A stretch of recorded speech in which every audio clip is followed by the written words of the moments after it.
the whole earth. And as you can see in the green color is the vegetation dynamics.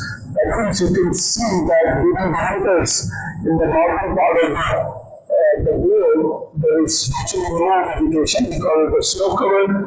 And as the spring and the summer comes, a large amount of vegetation starts growing up.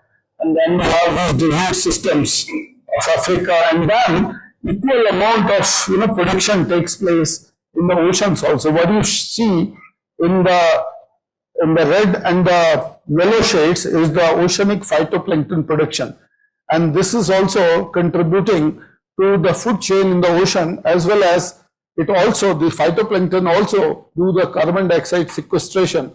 So the amount of CO2 sequestration which is done by the terrestrial plants, almost same amount is done by the oceanic plankton. So this is the image of what we call the ocean, the planet biosphere. So entire biological activity, you can see the kind of dynamics which it has can only be understood by using the space-based observations. And currently all these Earth observation systems, they are basically providing large amount of data to understand all this dynamics on the Earth, as well as to achieve the goals of sustainable development, which basically is being talked about. Now, as far as the India's Earth observation program is concerned, so we have a program which is essentially linked to the national development, which seeks to improve the quality of life, to build a resilient society, and basically it also is going to help us to understand the Earth system in Indian context, especially over the Indian subcontinent region. So we have the activities which can be categorized into different segments. We have the space segment, then of course the ground segment activity, a large amount of users which basically use this Earth observation data, and the kind of applications, the various applications are also there in broad field of the natural resource management, disaster management, e-governance, and various other aspects which I will be talking during this presentation. It also basically involves providing the continuity of the data which we get from these satellites, as well as developing the natural resource inventory, addressing the various upcoming or the user requirements, developing decision support systems, and of course also reaching to the people in terms of showcasing the advantage of space technology to various stakeholders. Now, all these things are enabled through the government's policies and of course the institutional framework which we have developed over almost 3 to 4 decades in this country. Recently, the large amount of space reforms are being done in India as far as the activities related to space is concerned, and we have brought out National Geospatial Policy 2022 as well as the Space Policy 2023, which basically eases the use of remote sensing data by industry, by private sector, and the common citizens. There were a lot of restrictions before this in the use of these data sets by various stakeholders, as well as the geospatial policy also opens up entire mapping segment in this country and now encourages the private sector participation as far as the use of digital technologies for creating digital maps are concerned. So all these interventions by Government of India has led to a large amount of spurt in the activities both in the space front as well as for the use of this data for geospatial applications. I'm happy to inform you that in last 2.5 years itself, almost more than 100 startups have started in this country in the broad field of all spheres of space activity, and large amount of private sector participation is happening, including the development of the private sector rockets, development of the satellite systems, as well as large amount of activity which is happening on the use of these data sets for various applications. Now, if we talk of the current operational remote sensing satellites which we are operating today as we are speaking, we can categorize the ISRO's remote sensing assets into 4 thematic categories. We have natural resource inventory and disaster management team, under which we are operating currently Resource-At 2 and Resource-At 2A. These are all optical imaging satellites which has 3-tier imaging, essentially having 3 sensors. One is called AWIFS, which has 56 meter multispectral, imaging capabilities.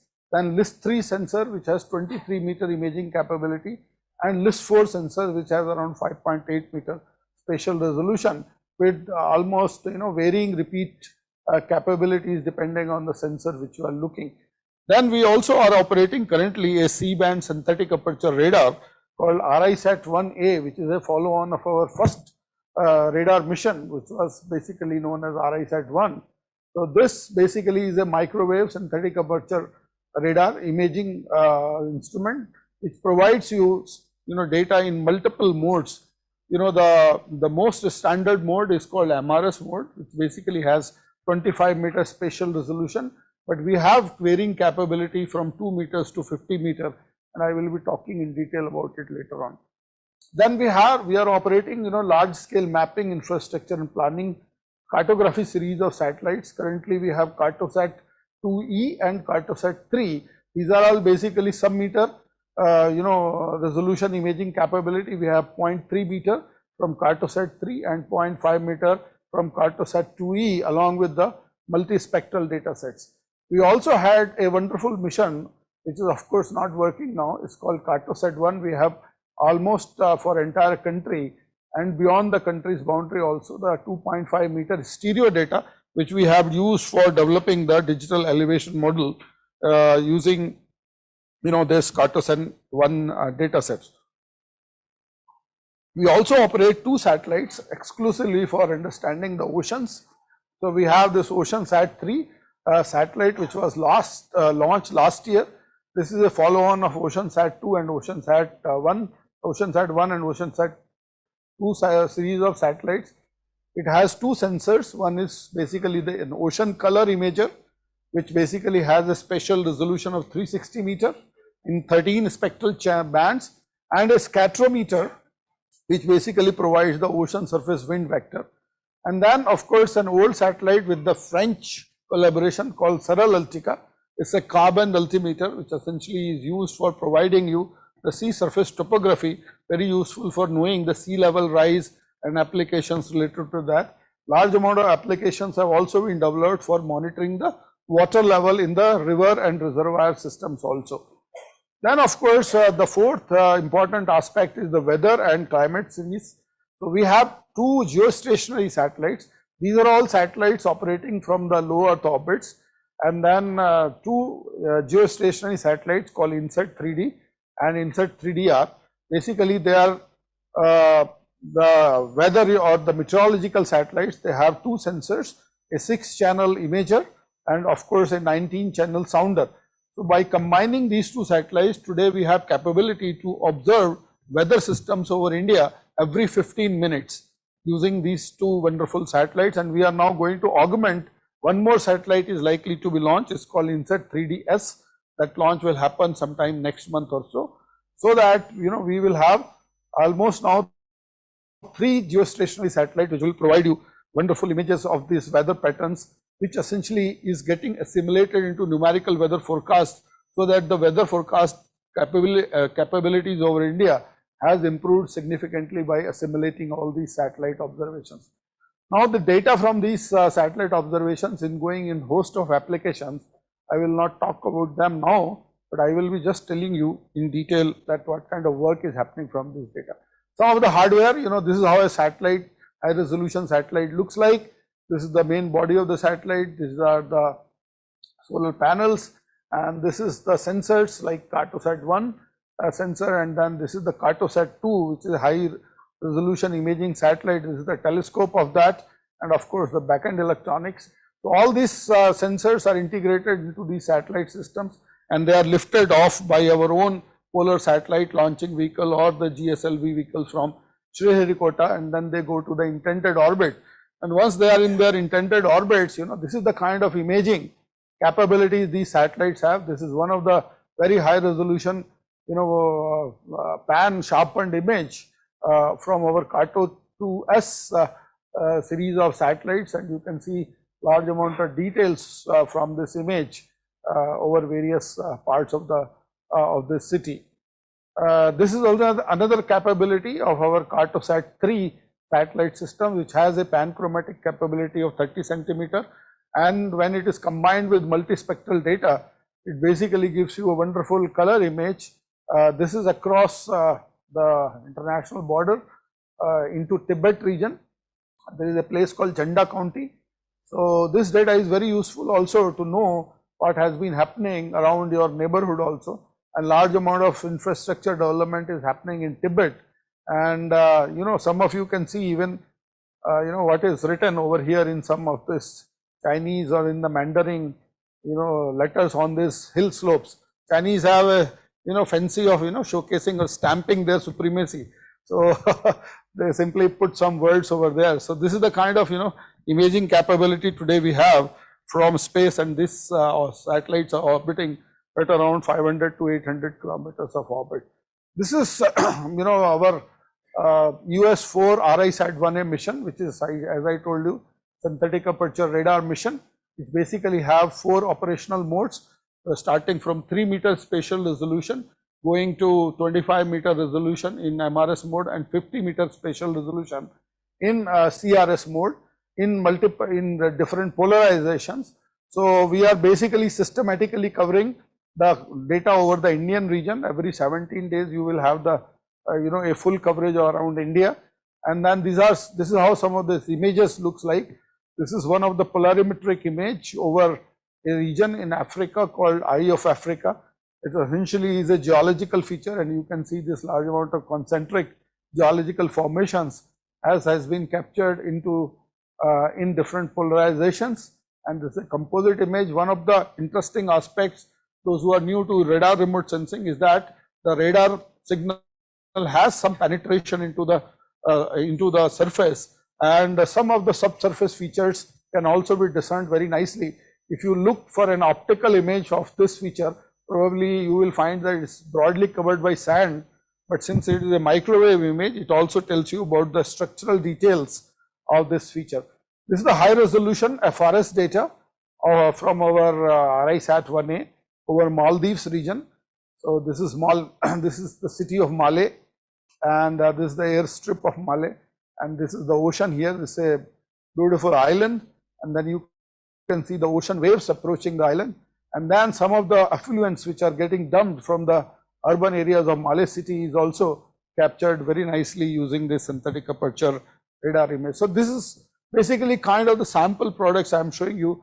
The details of all these products and all these data sets can be now downloaded using this ISRO EO hub, data hub called Bhunidhi. Bhu means earth, Nidhi means you know, Daulat, or I don't know what you say, treasure. So these are all treasure of the earth which you can get from this portal, and we have almost 33 years of archives in this, you know, through this data portal you can access, including the historical IRS-1A satellite which was launched way back in 1988. And one of the interesting aspect I wanted to tell you here, it is kind of an announcement now, that you know, as per the new space policy, you can now download 5 meter and more spatial resolution data free of cost using this portal. These data sets till now were paid data sets, but since today onwards, you can say that you can go to this portal, register yourself, and you will be able to get 5 meter and beyond all the data, optical data as well as the micro data, free of cost for both government users as well as for the private users, whether you are an Indian citizen or a global citizen. So this is a big change which has happened in India. Otherwise, most of these data sets were price data sets. So we have also developed around this portal, there is another visualization portal called Bhunidhi Vista. Many of these satellite data products you can visualize in full resolution. Even without downloading, you can do a lot of analytics. Like as you can see, this is a synthetic aperture radar image when this particular river has flooded, and this is before flood. So you can make a basic information you can derive about the flood changes, and then do some kind of measurements also. It also gives you visualization of our scatterometer data, which essentially gives you the wind vector over ocean. So you can visualize how a cyclone is forming in this case in East China Sea. A lot of ocean color data you can visualize on this portal. So even before you download, you can basically get all this information using these data sets, using this Vista portal. Now, some examples, case studies that how these data, which is once available to users and user segment, are being used for various applications. We are using these data sets for socio-economic security, water, food, energy, health and shelter, sustainable development, as well as disaster risk reduction, and large amount of case studies are there in the field of governance, planning, monitoring, evaluation and decision support. This is just one example of our high resolution, cartoset DEM. Today we are having 10-meter spatial resolution DEM for entire India, and of course we have capability to provide you very high resolution centimeter DEM also from our aircrafts as well as from UAVs. This is one such example of this DEM when it has been draped on our high resolution remote sensing data. You can basically have this kind of fly-throughs. In this case we are sitting in Bangalore, but now we are able to visualize a glacier in Himalayas. This is the glacier from where the Ganga originates. This place is called Gomukh, and then now you are flying onto this sets along with the 2D data that you can create analytics and morphological understanding of various ecosystems of the earth. Then of course you have applications in agriculture, water resources, rural development, and a host of the areas. I will show some of the examples of this. As far as the water resources are concerned, we are using this data for generating a lot of information on the surface water storage, dynamics, water quality, snow cover, snow melt runoff, water reservoirs and various other applications. This is one such example, large amount of glacial lakes in Himalaya. Because of the climate variability, they are expanding. It's a kind of a time lapse of one of the such glacial lake. As you can see, this is almost 30 years data shown in 30 seconds or so, and you can see how fast these glacier lakes are expanding. And when such glacial lakes expand, the area becomes very large, and then at times they can break also. This event is called GLOF, and one such GLOF event has happened recently in the month of October in Sikkim region of India. And this is the setting of the South Lonak Lake in Sikkim area. You can see this is the glacier and this is glacial lake, which has tripled in last 3 decades. That means its area has increased 3 times, and on one fine day on 4th of October, a large amount of avalanche activity has happened on this South Lonak Lake, and you can see the almost 50% of the lake has been filled by the debris now. And this lake is around 3 kilometers long, so almost 1.5 kilometer long area in the lake got got blocked by this snow avalanche and ice debris, and because of that a large amount of flash flood event has happened, which has basically washed off around 200 lives losses and large amount of infrastructure losses has happened. So we investigated this entire area and found out what exactly has happened, and this mapped using our synthetic aperture radar and subsequently using optical data sets. A large detailed activities has been done. That's what has happened on that day. Similarly, using agriculture for a various amount of work is being done for agriculture applications, in the field of digital agriculture solutions, synergistic use of digital technology. It supports farmer centric and planning centric activities. We are now able to map at the parcel level, the farming activities, and large amount of work under a government initiative called YesTech, where crop insurance settlements are being made or using these satellite operations. So this is the kind of work which is currently happening.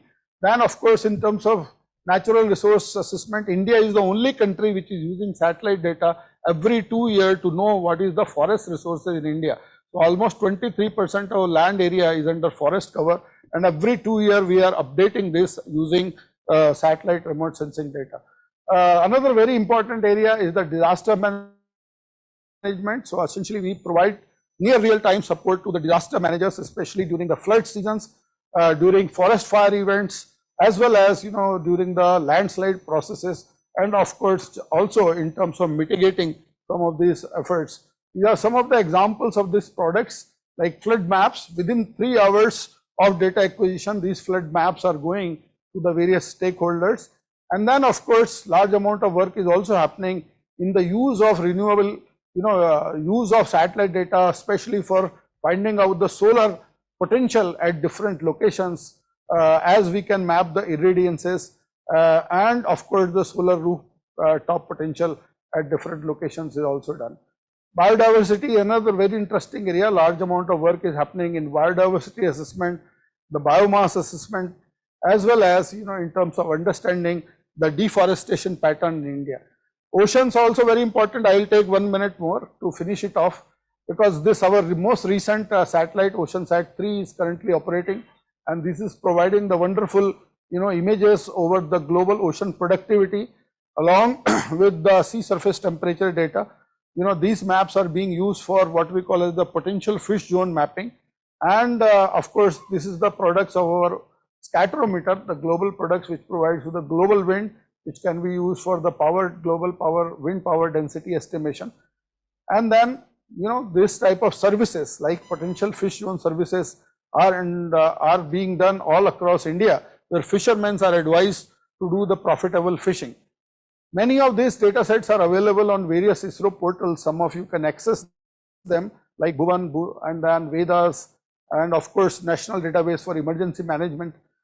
We are also pledged, having a commitment to continue all these observations by providing, next generation satellites, as well as, augmenting the current satellites. So some of the approved satellites I would like to tell you over here.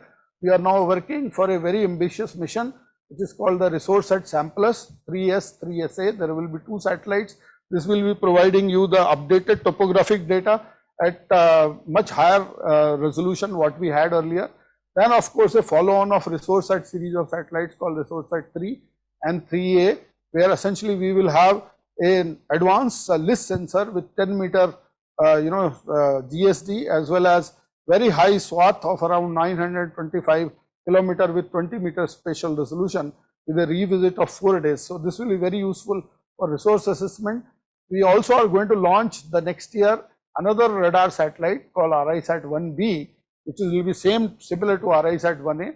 And of course, in the month of March, we will have this NASA ISRO synthetic aperture radar mission launch, which is a dual frequency synthetic aperture radar mission, and which basically will be a game changer as far as the Earth system science understanding is concerned. We are also working with French on a mission called the thermal imaging infrared satellites for high resolution natural resource assessment called Trishna, which essentially will have the capability to view Earth in the thermal region, which will be basically very useful for providing high resolution thermal data at around 56 meter spatial resolution for various applications related to crop water requirement, as well as the land surface temperature dissemination, etc. With these words, I would like to thank you for listening me. Of course, the time is less, so I could give you a very brief summary about the overall Earth observation activities which ISRO is currently doing and is planning to do for next 5 to 6 years. Thank you very much.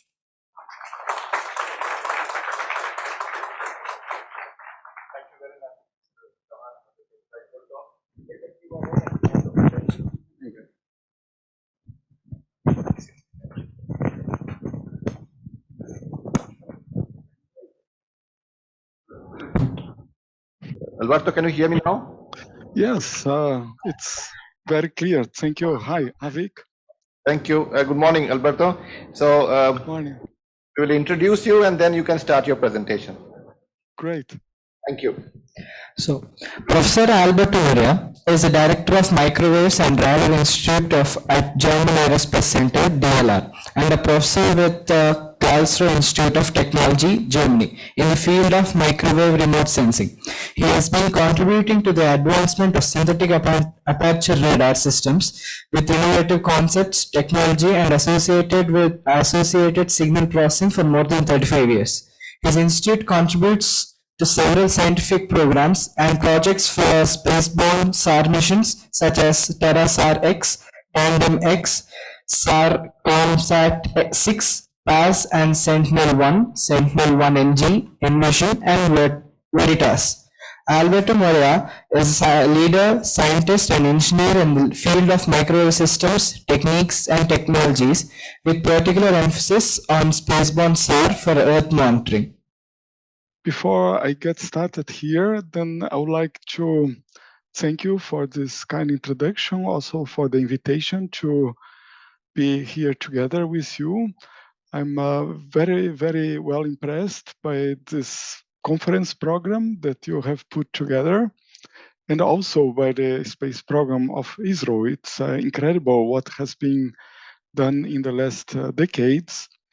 And I personally have a very, very good experience with collaboration with India. Some of you may know Tapan Misra, that was the former director of the Space Application Centers of ISRO, but also Nilesh Desai. So then both colleagues, beginning of the 90s, we shared the same room at DLR. So they came to DLR, first was Tapan, and then Nilesh Desai, and we shared the same room. So I was a postdoc at that time. That was a great time to work together with the colleagues. And later on, 10 years later, we have done an airborne campaign together with ISRO. That was really a very, very nice time. So then, pleasure to be here today.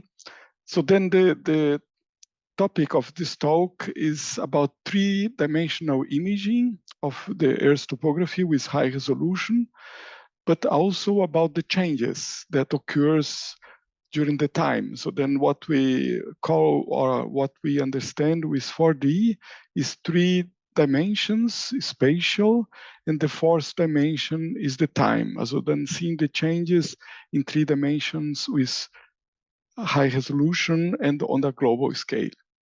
Then let's get started with TandenX. TandenX is flying since 2010 and 2007. The mission consists of 2 satellites. So one is the TerraSAR itself, and the other is almost identical satellite.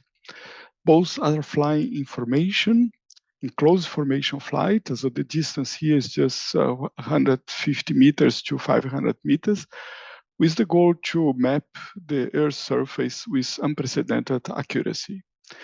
So this mission has been a challenge in many senses. First, to put the 2 satellites in this very close formation flight, we developed this new kind of helix formation flight configuration that keeps the satellite in a stable configuration. They are above each other over the poles, and then over the equator, they are just beside each other. And you see here when they are lower, the satellite gets a little bit faster because of the gravitational force, that it goes ahead. And then there is a eccentricity in this orbit so that it goes around the poles high and down, up and down. And this is the unique solution to keep the orbit stable. All other kind of orbits will require a lot of thrust fuel that we don't have here available.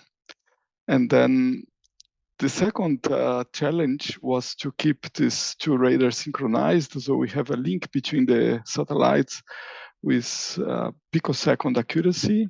And we need to measure the baseline, so the distance between the 2 satellites with a millimeter accuracy, and also to process more than 3,000 terabytes of data to make this interferometric processing, to calibrate it and make it available to the users.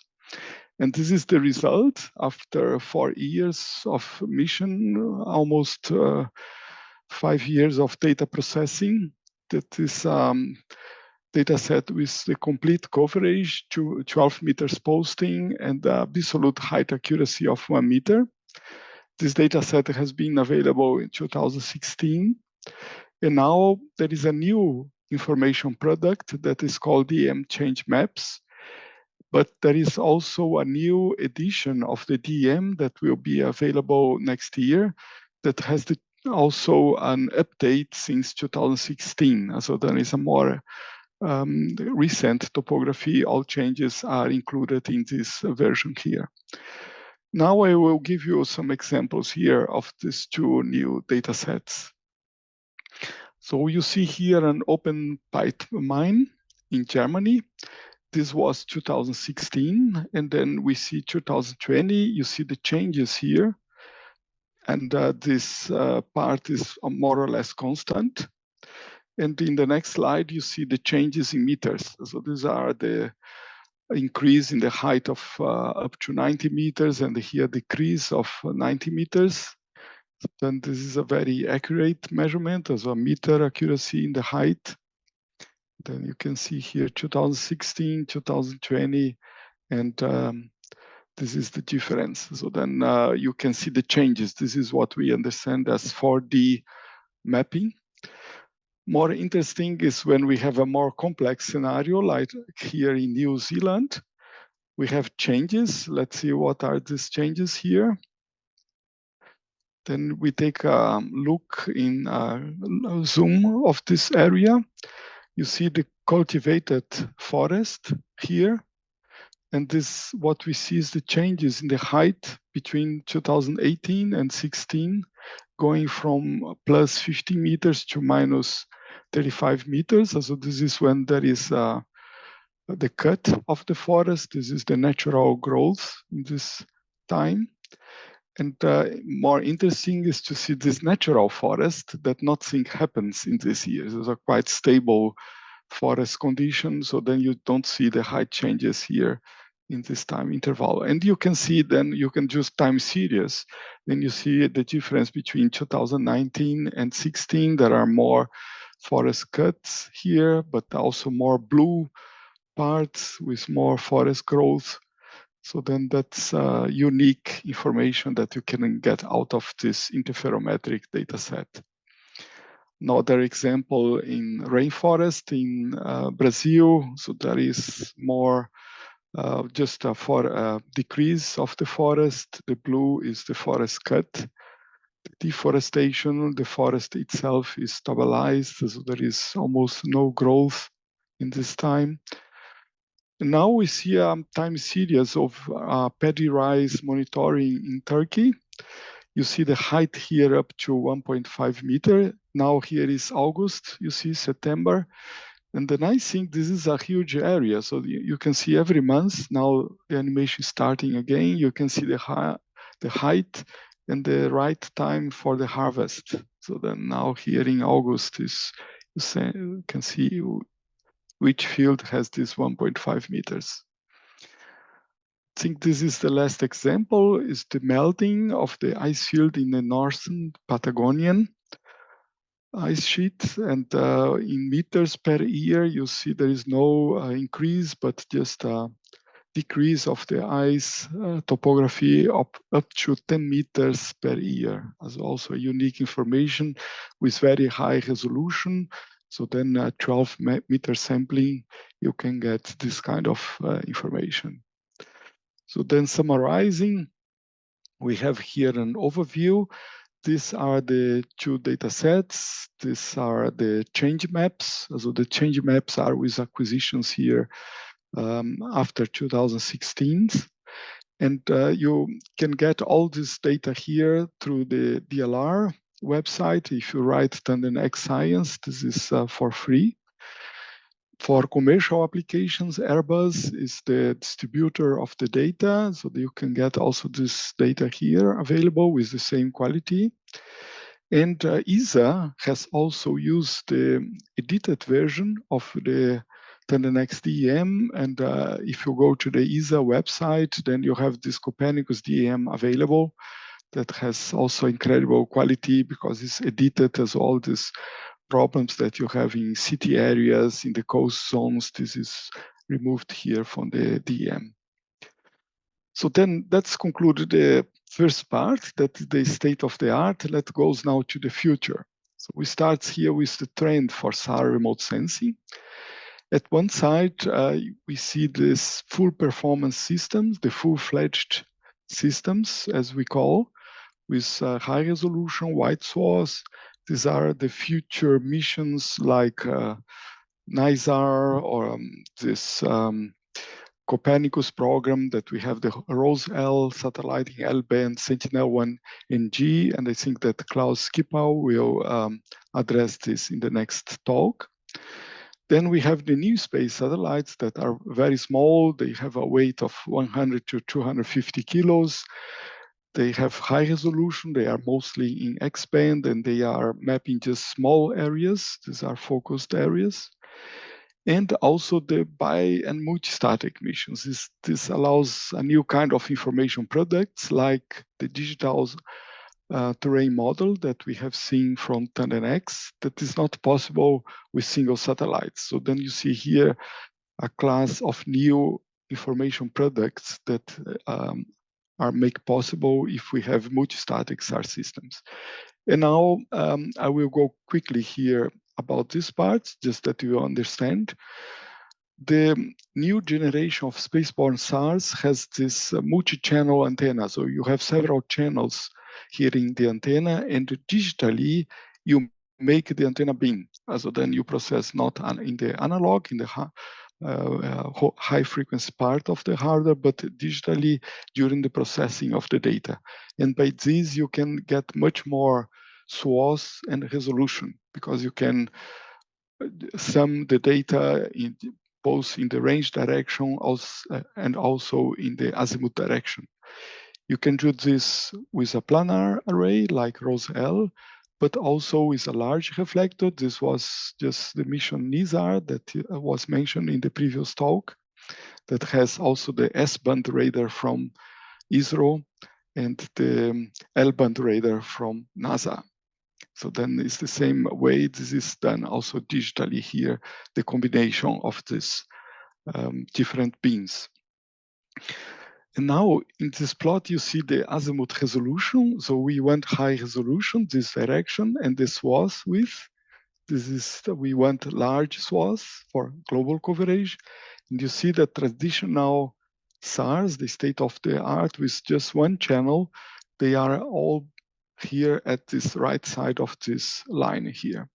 If we use the digital beamforming, you see the future SAR systems like the ALOS-4, high resolution wide swath, Sentinel-1, NG, ROSE-L, NISAR, and so on. They are at this side, so then they get much better swath and resolution. If we take the example of Sentinel-1 NG, we get a swath of about 400 kilometers with 5 meters resolution. So then this is here the future for SAR systems with high resolution and large swaths for global coverage. And how this works, I put here in this animation. The beam of the antenna is illuminating here this feed. This is the transmit path. And in real time, this is the reception, then the transmission here. A very large area is being illuminated, and the echoes just go here through the antenna.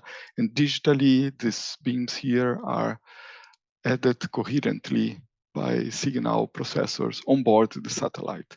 This is done with FPGAs. Now, let's come to the second part that is the topic of the talk, just that you get an overview here of future developments. But we want to give a nice solution how we can implement the 4D SAR mapping in a very efficient way. And this is a combination here of multi-static and new space, small satellites. So just giving you an overview, what is the state of the art in new space SAR. These are here different companies competing to each other. ICEYE is leading this development. They want to have more than 40 satellites. So far, they have launched 24. Some of them are not working anymore, but more than some 10, 15 are flying today. Capella is the second one that is doing a very nice job.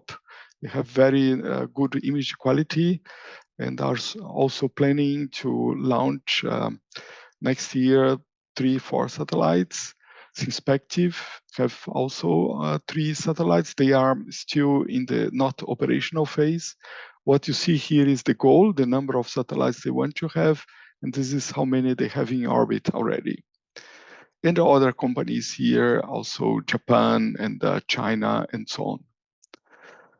Then the concept, the idea is to use these small satellites either in combination with very powerful satellites. This can be the full-fledged systems with digital beamforming and so on. Or you can also have them as transmit and receive. And other possibilities arise to have this receiver more complicated with digital beamforming And the transmitter here transmitting continuous wave, so not pulses like SAR is normally using, but a continuous wave. So then there is a wealth of applications, new possibilities here for mission concepts. And with this lot of new mission concepts, you can do SAR interferometry, so to see this topography in 3 dimensions. And if you do this very often, you see the 4th dimension. You can use multistatic concepts with several receivers. Then you can go a step further, you combining with polarimetry, low frequency, then you can do a tomography of forest, ice sheets, and the ground if it's dry enough.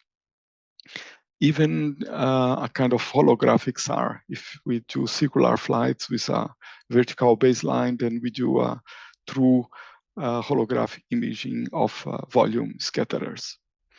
So then now, coming back to the focus of the topic, let's see how we can do a multistatic SAR mission for 4D imaging on a global scale in an efficient way. The idea is to transmit here with a satellite. It can be a full-fledged SAR or a simple one, and to receive with a kind of mirror SAR satellites. These satellites just receive the signal and send back to the main satellite. They don't have any digital part. They are extremely simple. It's just a receiver and sending the information back.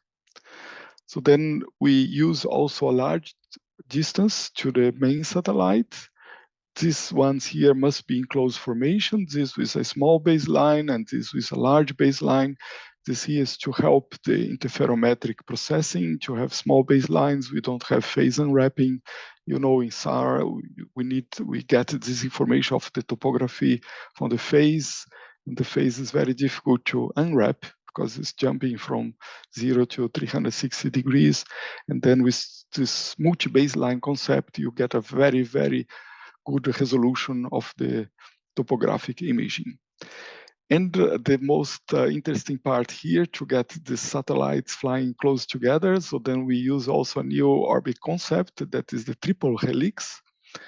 You see here, this is also in the human body. So then the human body also have this, not only the DNA with double helix, but there is also a kind of triple helix there as an important function also in our body. And this kind of orbit concept we use to keep these 3 satellites in a very stable way, as we have done for TandemX. And taking a look of this very simple concept with these 3 receive-only satellites, they weigh only 100 kilos. So they don't transmit, they don't need any power, nothing. So you see the accuracy of TandemX with a 2-meter relative height accuracy. This is not the absolute, this is a relative, within a confidence interval of 90%. With this multistatic concept, because of the large baseline, we can get even 1 meter relative height accuracy with posting of 6 meters. So then here, just to see the quality of different digital elevator models. This is the coverage, 150 million square kilometers is the global Earth. And airborne systems, photogrammetry, they are extremely accurate. And the goal is to go from this 12-meter sampling to from TandemX to 6 meter or even 4 meters with a multistatic SAR mission.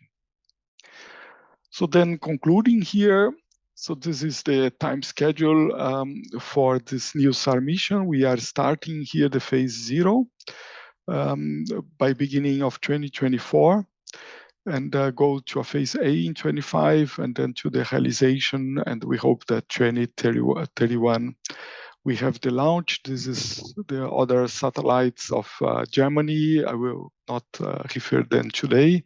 And Germany is also a very strong contributor to the ESA program. So all 5 radar missions that you are going to see in the next talk, Germany is also providing a strong contribution.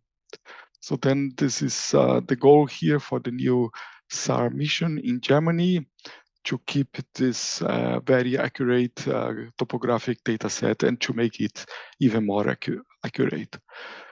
Now, just to finish the talk, 2 nice images. This is New Zealand again. This is the topography derived from Dunedin-X. If you make a zoom here in this area, this is the Terrazar image with 25 centimeters resolution. So Terrazar and Dunedin are extremely accurate. And you see here the stadium of the opening match of the World Cup. This was the Women World Cup in New Zealand, soccer cup. And the first game was here in this stadium. So then I like a lot of soccer as a Brazilian, so then this is why I'm showing this image here. And the last image is about Munich. This is a time series of Terrazar images. And when there is some changes, we put in red. So you see here the constructions or any change. For example, here there was a train and it moved, so that you see in red. Here is the Oktoberfest in Munich, is the beer festival that we have there. So then it's only in October. So then this is why it comes in red. And the forests are in green. We take this from the change in the coherence, and the blue areas are the cities. There is no changes. So then that's all for today. So then this is still one image from Dunedin-X. This shows a gold mine. These are the excavations, the earth deposits. Just to remember, this gold mine is to remember you that we are in the golden age for spaceborne SAR. So then use data, the nice satellites that are coming next year, and to support your research in the future. Thank you very much.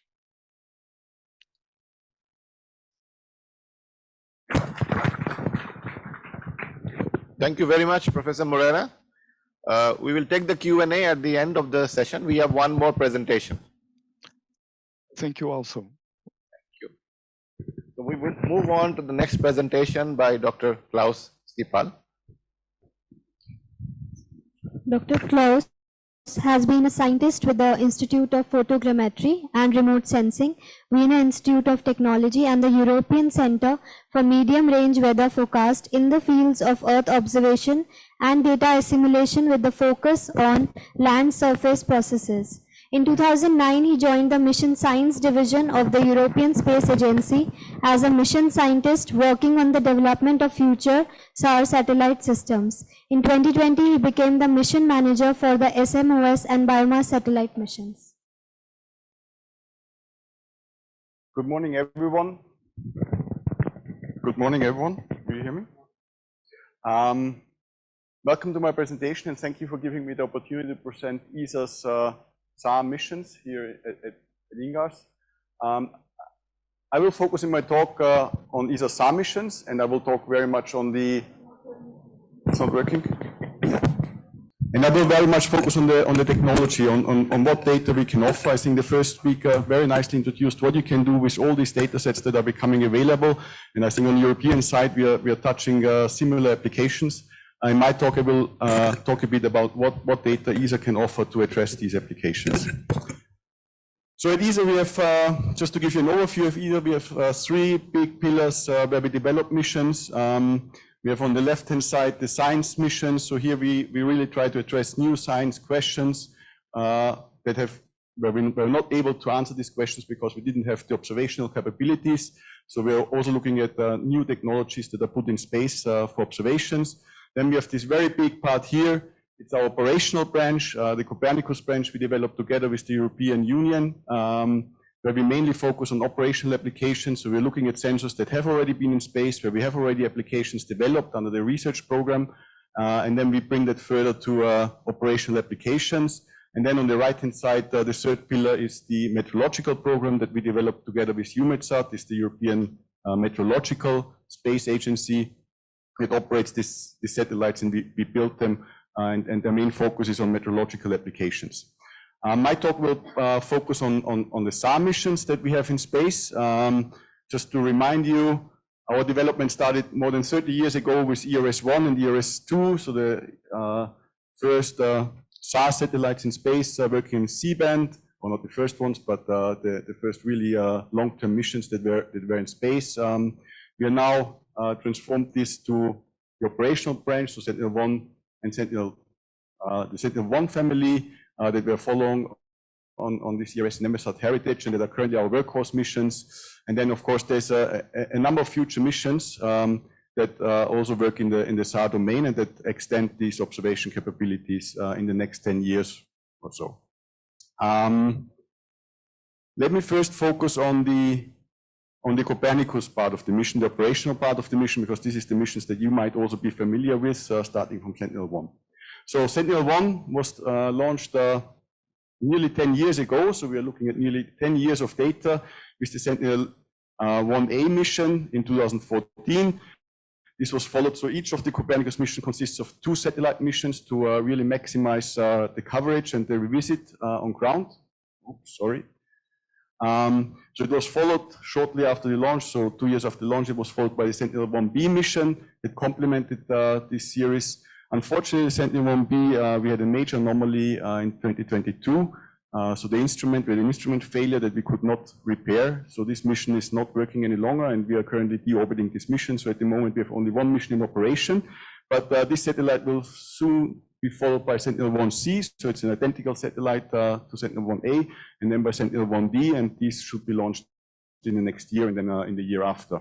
So we are looking forward to a complete system very soon.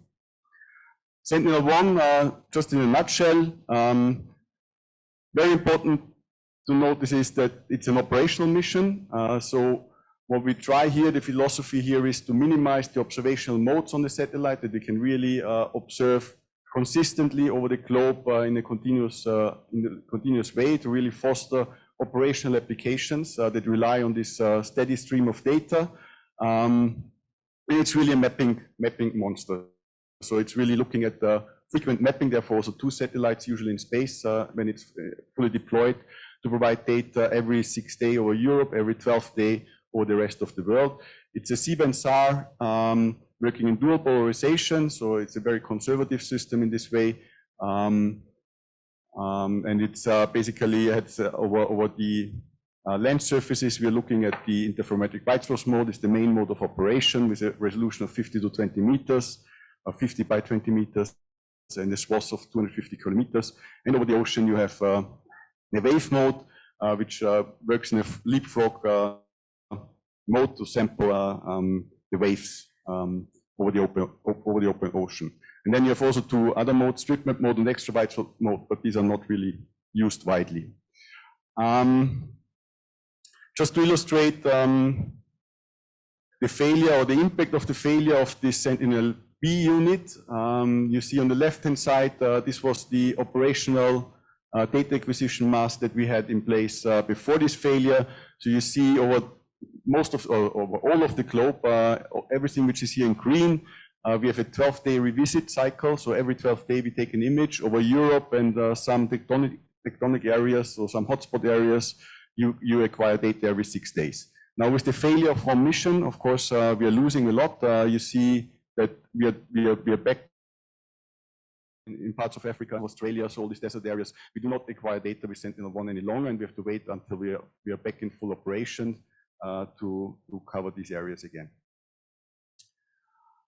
Very briefly, Sentinel-1 achievements, and I just give a very brief overview here. There's many more applications. We are using Sentinel-1 operationally to map deformation or subsidence events over Europe, for example. You have an example of flood monitoring from India. We do sea ice monitoring, oil spill monitoring, deforestation monitoring.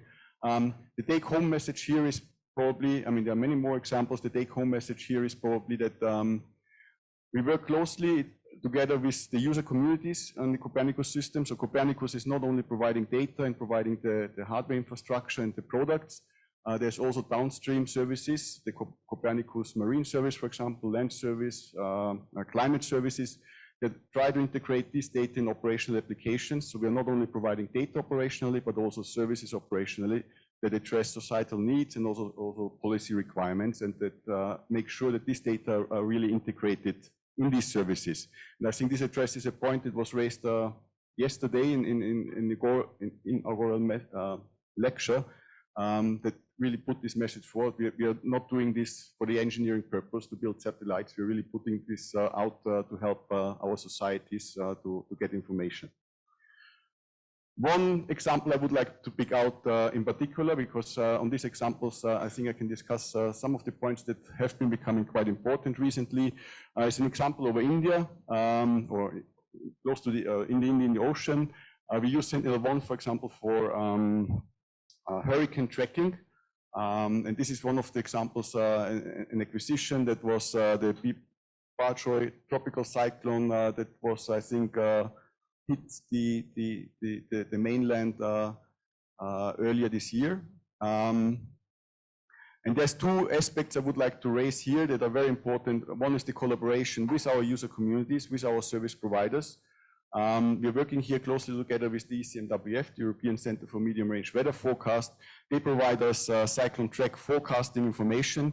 We are using this information to program our satellites and to really focus on those areas that are affected by cyclones, or where we expect a cyclone, to optimize the usage of the system. Otherwise, it would be impossible to monitor all the oceans. And in the meantime, with this system in place, we achieve a hit rate of more than 85%. So we really try to monitor all the cyclones that are coming with this high-resolution observing system. The second thing is the collaboration between space agencies. I've told you before, first of all, cyclones are very rapidly developing systems. So having an image every 12 days doesn't really help you a lot. You would lose a lot of the information on the evolution of the cyclone, on the track of the cyclone. And you would even miss a lot of cyclones because you're just in the wrong position to observe them. Of course, when we lost one satellite, this situation became even worse. So we started a close collaboration, for example, with the Canadian Space Agency, with the RADARSAT Constellation mission. It's another C-band SAR mission. And we are now cooperating with them to acquire as much data as we can with both systems. And of course, you can expand this. India has the RESAT system, which I think could do the same thing and even extend this further. And this is also an example where I think we can demonstrate very nicely the value of Earth observation for humankind, because you really address a very important issue. Huh? So, that brings me to the next mission I would like to talk to. So Sentinel-1C and 1D units are currently prepared for launch, and they will operate for the next 7 years. So the operational lifetime is 7 years.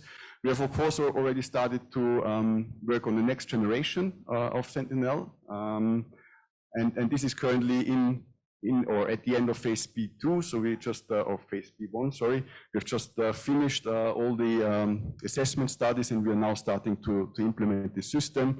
The objective of Sentinel-1 next generation is really providing continuity of the Sentinel-1 family, so expanding on the existing services, but also enhancing existing services and application by an improved observation capability, but having the same characteristics.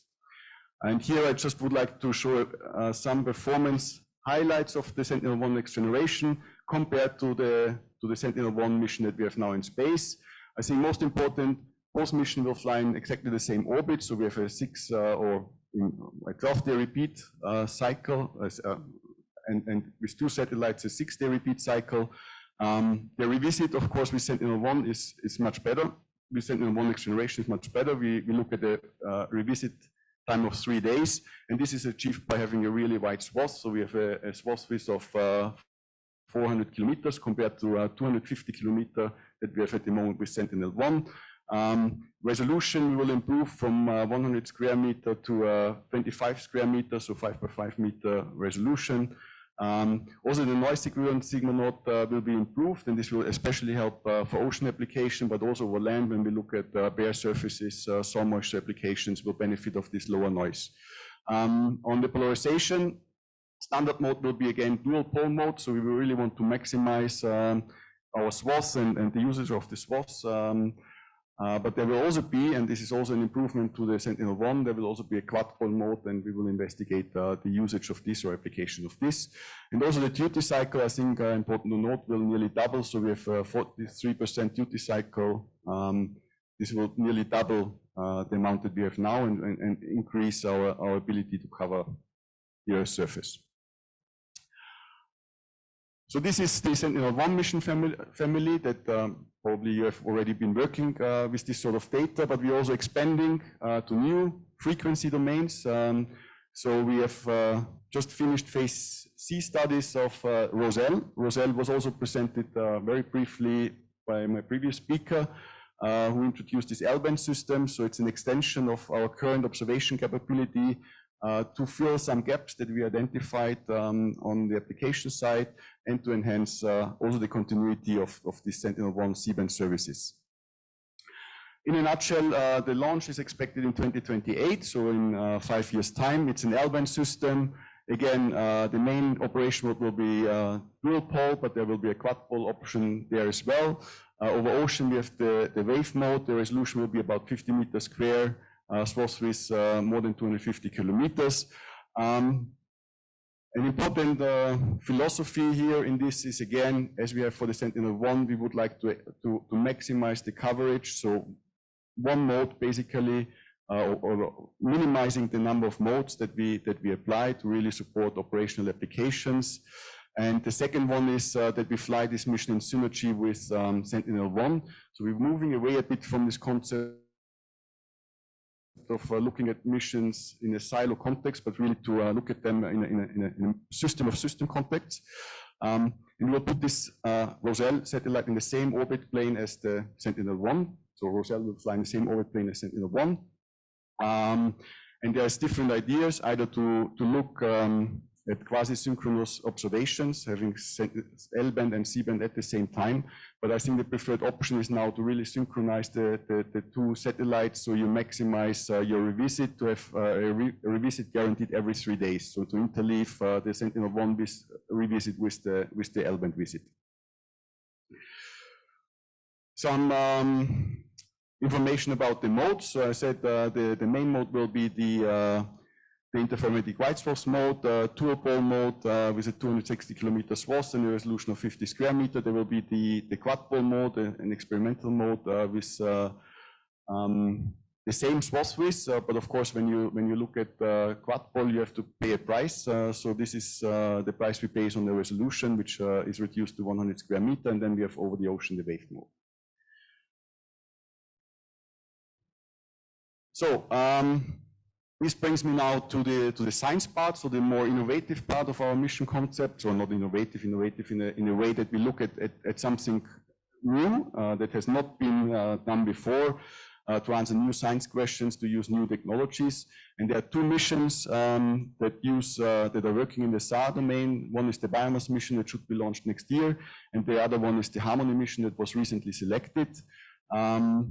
Very briefly, the biomass mission. So it's ESA's 7th Earth Explorer that should be deployed in 2025.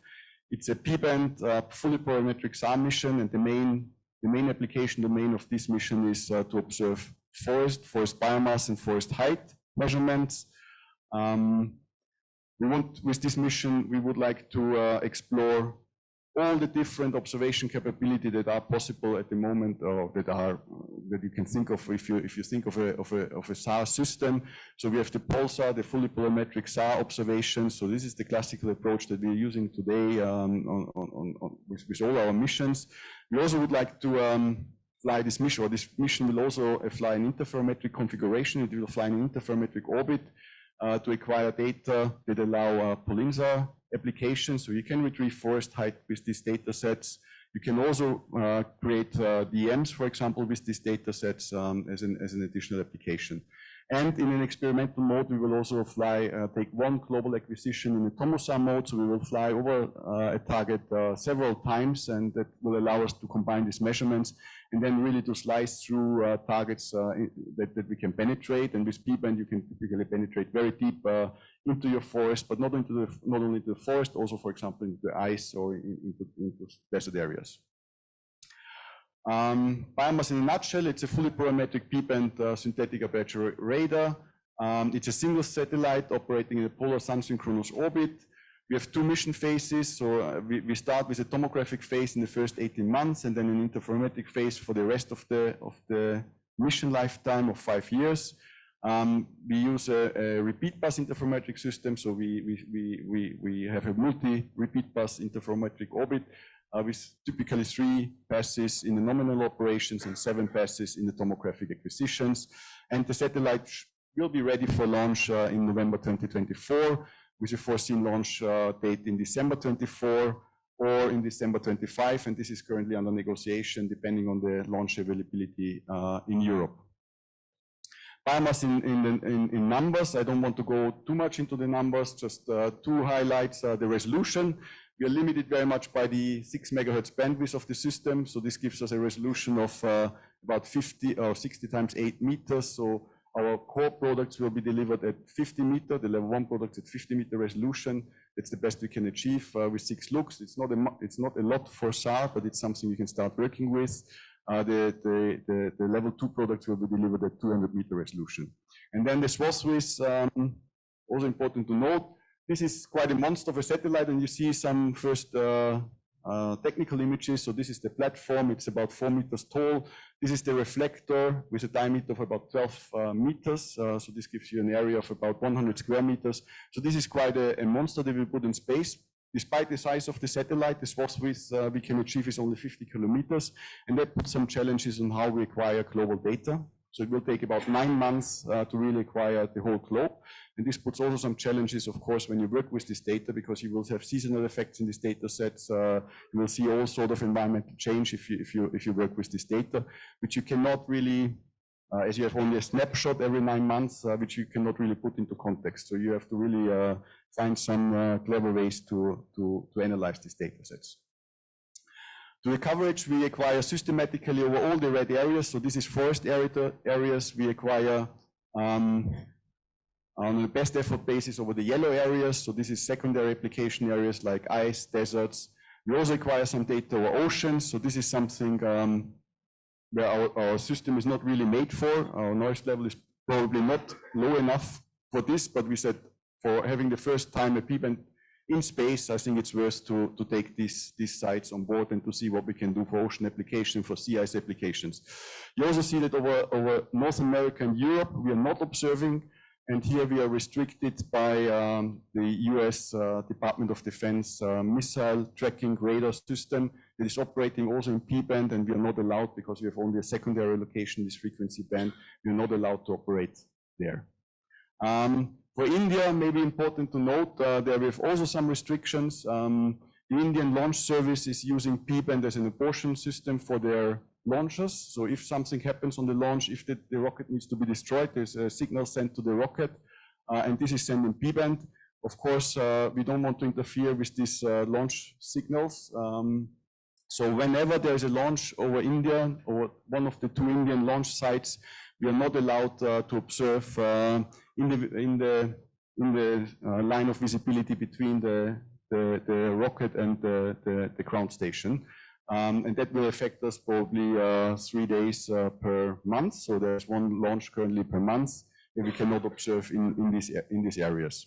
But I think at the moment this will not be very critical for the applications. We only lose 1 or 2 days of data in these cases. The next mission is Harmony. So this is the mission that was recently, the last Earth Explorer that was selected recently. Harmony is a mission concept that is composed of 2 passive companion satellites to Sentinel-1. So it will use the signal that is emitted from the Sentinel-1 satellite and catch up this signal by 2 satellites, 1 flying in front, 1 flying behind the mission. The main application here is over the ocean, and I will come to that in a minute.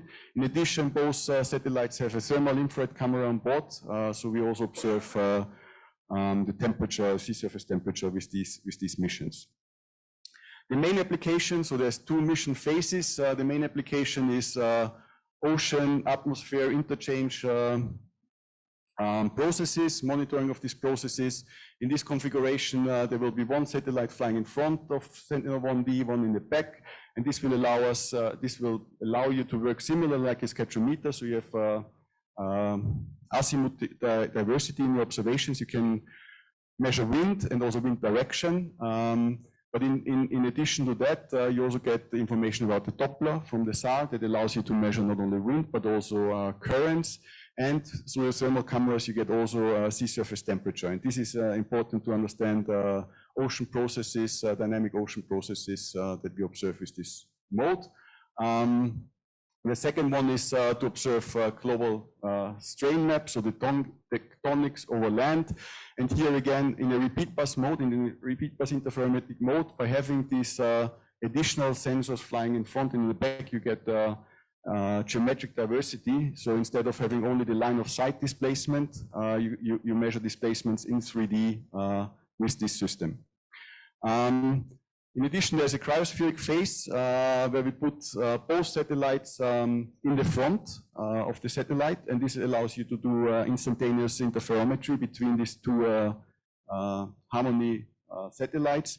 And this will be used to measure, for example, fast changing topographic changes like over ice and glaciers. This brings me to the end of my presentation. So ESA's SAR mission family builds on 30 years of heritage in C-band, and this is something we will continue over the next year, over the next decade at least. We're also expanding this capability by adding an L-band system in space with the Roselle mission. We have two new research missions. One is the biomass mission, which will be the first P-band SAR in space. The other one will be Harmony, a passive companion mission, which is also will greatly enhance the C-band services that we already provide. All this data is free and open, so you can access this. And I hope with this we see a lot of contribution also from the Indian community in future, working with these sensors and providing input to our missions. Thank you for your attention. Thank you, Dr. Klaus. On behalf of the organizing committee of InGARSS, I would like to thank our three esteemed speakers for this plenary session. Thank you very much for joining us. So we will just have a couple of questions before we move on to lunch. So please feel free to ask any questions. Good afternoon. I'm Manju Sharma from NRSC.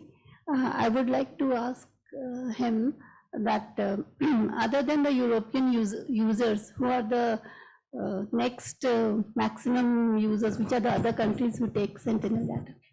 It's a good question. We only take record of the European data hubs, so we don't, I mean, the data is distributed also by national data hubs. For example, in India, you have the Bohindi data hub, as presented before. On the European data hub, India is the second largest user community of Sentinel-1 data. So this is also, I think, a nice testimony how active your community are. And you're not only very active in using this data, I think you're also, I did a quick check before coming here, you're also one of the most prolific partners in publishing your results. So you really make an effort to contribute to the further evolution of these sensors. I think you're the seventh biggest nation in publications for the Sentinel-1 mission, for example. But it's really impressive. I think if you count all the national hubs, you're probably coming even first. Huh? Okay, thank you. Then one more question: that what is your approach of meeting like highly accurate? Is it onboard orbit and attitude or on-ground processing? It's both. Huh? Okay. Yeah, both should be there, but where do you give more priority? That I can, I'm sorry, I cannot answer. Okay. I will need to check with our experts. Okay, right. Thank you. Yeah. Hi, this is Suguna from Swissre. My question was more on the application side, especially in India. What kind of public, private, like partnerships are happening, especially in the disaster area? I would be interested, like let's say the floods happened in Chennai So how efficiently or how it's being used basically? Yeah. Okay. So I think thank you for asking this. See, we are very active. And in fact, I am happy to tell you that India who uses remote sensing applications for societal benefit to the fullest of its extent. As far as the disaster is concerned, you see, we have an interface with Ministry of Home Affairs in India. NRSC provides the remote sensing data support through Ministry of Home Affairs to all the states wherever disaster scenarios are happening. So let's say in the case of Chennai this time, so immediately, as I told, once we start receiving the data, mostly in the flood cases, we use microwave data because of the penetration due to clouds. Sometimes optical data sets are also used. So almost in near real time, within 3 hours of data acquisition, the flood maps are generated. And these flood maps are basically then put on our portals. We have a dedicated portal to service disaster community. It's called National Database for Emergency Management. And this data basically reaches to the people at the ground, both in terms of the people, those who are involved in rescue, like STRF, NDRF teams, as well as for the administrators, which are working along with these teams to provide relief and rescue aspects. Another important aspect, we also do, operational spatial flood forecasting. So for 2 river basins, ISRO has developed the methodology, the Tapi and the Godavari River Basin. Using the India meteorologic forecasts for next 48 hours, we use this forecast data along with the hydrodynamic modeling, as well as, for providing the village level flood, forecasts. So essentially you are in a position to know that 48 hours in advance that which are the areas that are likely to get inundated and what will be the kind of flood veracity. Now this system is now being scaled up, and the Central Water Commission, which is the mandated agency in India to provide flood forecast, is going to operationalize this special flood forecast in this season onwards, the next flood season onwards. So that's the kind of effort. So large amount of network is available. A lot of people are using it.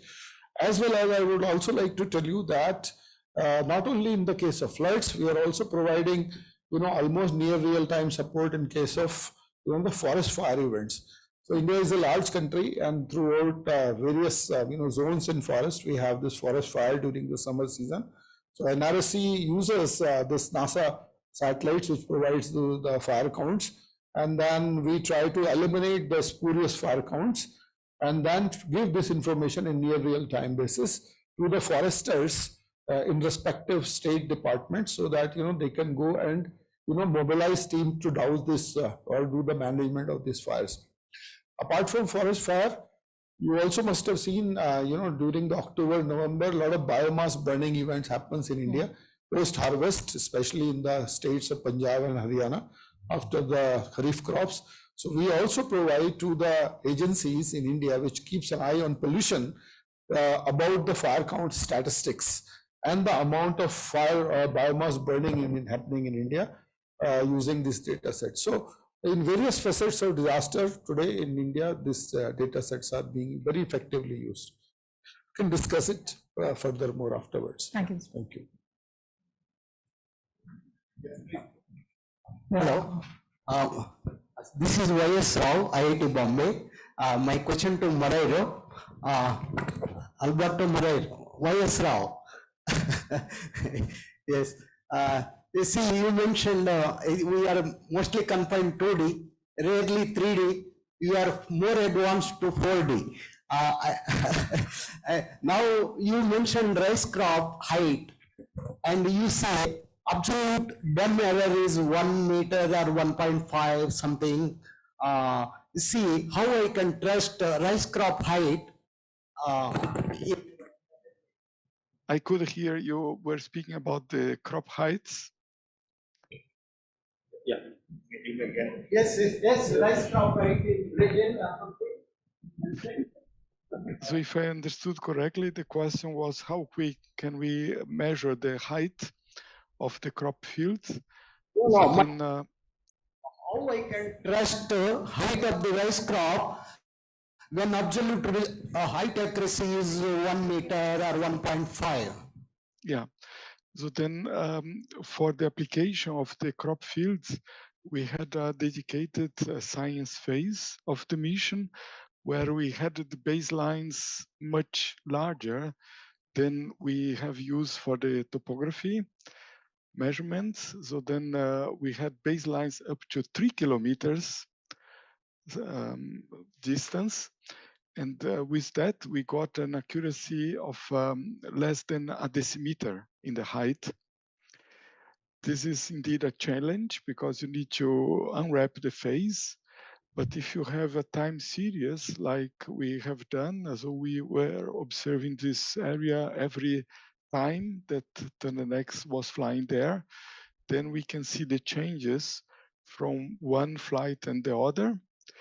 And by using this kind of double differential interferogram, you just subtract the measurements from one pass to the next. And then you see the changes with a very, very high accuracy. But you are right, so we cannot see these height changes of the crop fields if we use the normal baselines that were between 150 to 300 meters. We had a dedicated science phase with baselines up to 3 kilometers, and then you get this decimeter accuracy. So going in the future for a multi-static mission where we have 4 or 5 receive-only satellites, then we could get both the topography with meter accuracy and also the agriculture monitoring. So not only crop fields, but all kind of crops monitoring with decimeter accuracy. But this is more a vision. Thank you, Alberto. Yeah, so with that, we have one more question, sorry. Yeah, that would be the last question before lunch.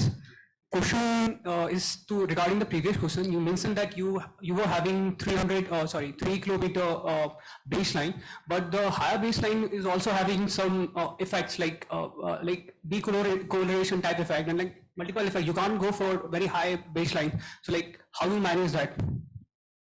Yes, for Tandem X, the critical baseline is about 6 kilometers using the transmit bandwidth of 150 megahertz. So then with 3 kilometers is indeed the maximum that we can work with. If we would like to have baselines even higher, then we would need to operate with a bigger bandwidth. But with Standard X, up 3 kilometers, we get a very high coherence in the interferogram. Obviously, you need to filter the common part of the interferogram, but it works very well because of the high resolution. Thank you, Alberto. Hello, sir. I'm Vipin Kumar Maurya from IIT Allahabad. I'm working on time of failure prediction of landslides. So one of the most important limitation is the revisit time of the satellites, which is generally 12 days or 6 days. Is there any plan through which we can get SAR data in less than 6 days, 3 days, 2 days? Because time of failure prediction requires this for rapid kind of landslides. Yeah. Is this for me, the question? Okay, then the issue, the best way for landslides is to have either in the future the kind of Sentinel-1 NG. If you remember the presentation of Klaus Kippel, it will have a 3-day revisit time. You need the same orbit, also the same looking angle. And then to get with differential interferometry, this very accurate measurements in centimeter or even millimeter accuracy. Alternatively, you may use new space data, new space SAR sensors, but they are all in X-band, so the coherence is not so good. You need to have permanent scatterers. And the new space SARs, all of them, they don't have yet the orbit so accurate enough that you can do permanent scatter interferometry or differential interferometry in general. So then this is an important user requirement, landslide with 3 days repeat pass or 3 days repeat cycle. And this is something that will come in the future. Also at the moment, it's indeed kind of data that is missing. Okay, thank you, sir. Can I just add to, see, there are observational gaps, of course, but you see now people are using even Sentinel-1, radar interferometry products to identify the deformation and then develop the long-term time series of deformation. Yes. And using this time series deformation, ultimately you can do some modeling for doing predictive forecasting. It's not possible to have observations, the way you would like to have, people are building system, but it's also important to do modeling of these phenomena along with the observations whenever, as and when they come. So that's the approach many of the people are taking today in case of landslides. Thank you, sir. Thank you, Dr. Prakash. Thank you, Alberto. So we will now tend towards closing the session. Thank you so much, Dr. Alberto, for joining online. And it's a bummer you couldn't join us, and it was because of very short notice that we invited you. But thank you for gracefully being here with us for the session. So thank you very much. Please give him a round of applause. Pleasure. Yes. So we would now like to take this moment to also thank Dr. Prakash to make it here despite his very, very busy schedule. He just flew in and just came here, and I think he's just driving out again for multiple meetings. Thank you so much, sir. We would now like to present you with a memento. A round of applause, please.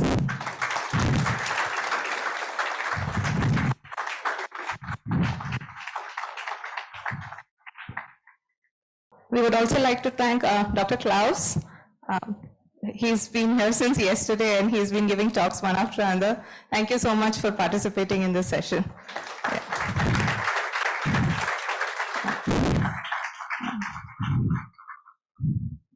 Yeah. So thank you all. So this was something that we thought we should have. If not for this, we would be missing a very big thing if we don't have something on space missions in a geoscience conference. Geoscience and Remote Sensing Conference. So thank you all for being here and participating. The lunch is ready, so you may all proceed to the basement now. Thank you, everybody. Yeah.